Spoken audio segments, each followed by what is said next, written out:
Alright, let's talk about Donkey Kong Bananza because wow, this is Donkey Kong like we've never seen him before. If you thought he was strong in Donkey Kong Country, wait till you see him in Bananza. It's like someone handed him Captain America's super soldier serum and said, "Go bananas!" But fists aren't his only weapon this time around. As the story unfolds, Donkey Kong unlocks a set of wild new powers known as Bananza Powers. And trust me, these aren't your average banana peels and barrels. Now, before we dive into all of them, here's your fair warning. This video does include spoilers for Donkey Kong Bananza. So if you want to discover these abilities on your own, maybe pause here and come back later. But if you're curious about how DK transforms into different animals using something called Bananergy, or which powers are actually game changers, you're in the right place. We're ranking every single Bananza power, how they show up, what they do, and why you'll want to unlock them ASAP. Let's get into it. I'm quickly moving on to the video. Before we start, if you enjoy these types of list videos, don't forget to like the video and subscribe. Enjoy watching! Zebra Bananza is one of the more interesting and slightly underwhelming forms you can unlock in Donkey Kong Bananza. You get it by heading into the freezer layer once you reach the divide. But here's the thing, it is not really the best path to take first. If you're deciding between that and the forest layer, go for the forest one and grab the Ostrich Bananza form before anything else. Trust me, it has way more utility early on. Zebra Bananza is not useless, but it is definitely a bit more situational compared to the other transformations in the game. What the Zebra form does well is speed. Once Donkey Kong transforms into the Zebra Bananza form, he moves noticeably faster. This becomes essential in sections where platforms collapse if you stay on them too long. Those areas turn into light puzzle challenges, and without the Zebra form's speed, you will probably fall more times than you'd like to admit. It adds a nice change of pace, literally, but the game does not lean too heavily into this mechanic overall. Now, there are some upgrades for the Zebra Bananza form. You can unlock a stronger charge attack and even a sort of drift-style move, which is fun to pull off in open areas. And when you reach wider sublayers like the hilltop layer, the Zebra form can actually shine a little more. Its agility lets you zip around enemies and explore without constantly worrying about fall damage or tricky terrain. But these moments are not very common, which kind of limits the form's value in the grand scheme of things. So, should you invest a lot of skill points into upgrading Zebra Bananza? Honestly, not really. It is a decent form, but not one of the must-have powers in Donkey Kong Bananza. Unless you are aiming for 100% completion or just love the idea of a speedy Donkey Kong, you are better off putting your points into other Bananza powers. Later on, you will need those upgrades for combat and traversal much more than for racing across unstable platforms.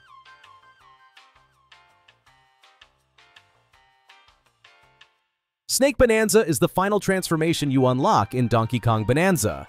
And honestly, it is a pretty fun way to wrap things up. You get it in the Radiance layer, and fans of the older Donkey Kong Country games will immediately notice the reference to Rattly the Rattlesnake from Diddy's Kong Quest. That nostalgia alone makes it feel special. The Snake Bananza gives Donkey Kong a double jump, and by holding the jump button, you can charge up the coil to bounce even higher. It feels great when it works, especially in vertical platforming sections. But the real game changer is its ability to slow down time. That mechanic comes in clutch during boss fights, giving you a little extra breathing room to dodge attacks or land perfect hits. Still, aside from this neat trick, most of the upgrades for Snake Bananza are pretty tame. You can charge jumps faster or jump higher, but there are not many brand new abilities that open up gameplay in surprising ways. It is more about fine-tuning what is already there, rather than giving you a whole new toolkit. There is one combat-focused upgrade that does stand out. You can power up Donkey Kong's downward punches while in the snake form. That can be satisfying when you are fighting mid-air or coming down hard on an enemy. But the problem is, like with the Zebra Bananza form, Snake Bananza's usefulness feels a bit limited. You do not need it all the time, and the levels are not really built around taking full advantage of what it can do. It feels like it was meant to be a cool little bonus, rather than a must-have power. And honestly, it shows up a bit too late. By the time you unlock Snake Bananza, you have already figured out your go-to forms for combat and traversal. If this transformation had been available earlier in the game, its upgrades might have felt more meaningful. As it stands, it is a fun but underused addition that feels like it missed its moment. Still, there is no denying how satisfying it is to chain together some high jumps and slow-mo platforming. It just could have been more.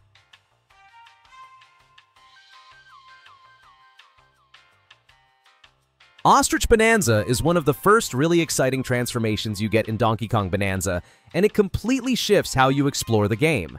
Found in the forest layer, this form gives Donkey Kong the ability to glide, and with the right upgrade, full-on flight. That one mechanic alone turns tricky platforming sections into smooth cruises, letting you bypass hazards and reach places you were never supposed to get to that early. It almost feels like cheating sometimes, but in the best kind of way. This is the kind of power that makes open-world games feel free and fun.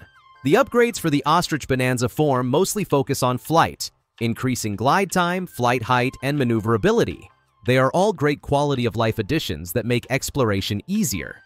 Then there is this weird little egg-dropping attack. Yes, you can drop eggs on enemies. It is hilarious the first time you do it, but let's be honest, it is not going to carry you through any tough fights. The form is clearly built for movement, not muscle, and that is totally fine. It knows what it is good at. Physically, the Ostrich Bananza form is one of the weaker ones in Donkey Kong's arsenal. But that does not mean it is not useful. In fact, it is one of the most consistently helpful powers throughout the game, especially if you like finding secrets or skipping tricky platforming. It might not be flashy in combat, but being able to take to the skies whenever you want more than makes up for that. For anyone playing Donkey Kong Bananza, this is a transformation you will probably end up using a lot more than you expect.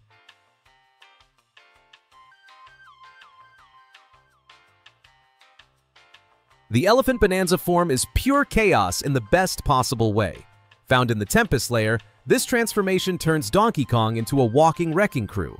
The core of it all is the trunk, and no, it is not just for show. The trunk can suck up materials from the environment instantly, whether it is dirt, metal, or some weird glowing rocks. Then you can launch those same materials right back at enemies or destructible parts of the world. It feels powerful, messy, and totally satisfying.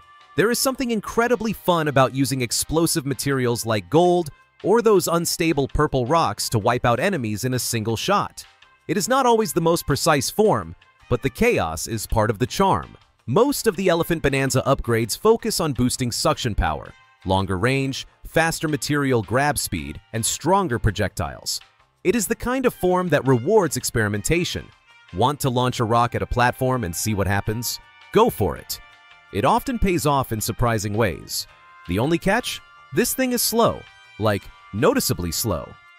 While other Bananza forms like Ostrich or Zebra are built for speed and mobility, Elephant Bananza is the heavy hitter of the group. Great in a fight, a bit clunky in motion. That means you probably will not use it for general traversal, but when it comes to destruction and combat setups, this form absolutely delivers. It might not be your go-to, but it will always have a place when you want to go loud.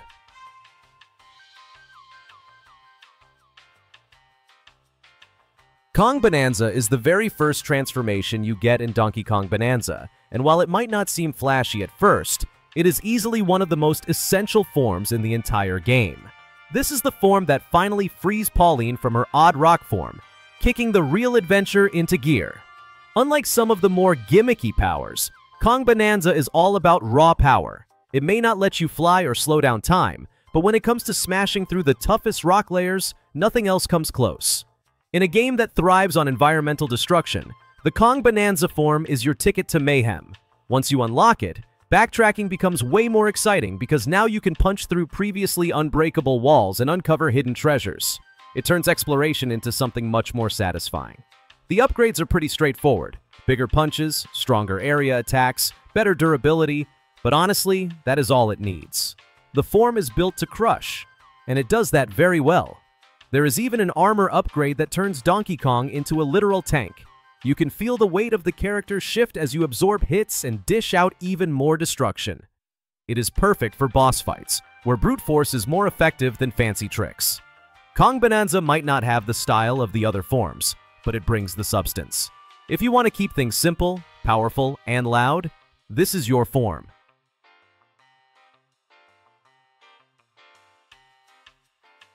The video ends here. See you in another video. Don't forget to subscribe.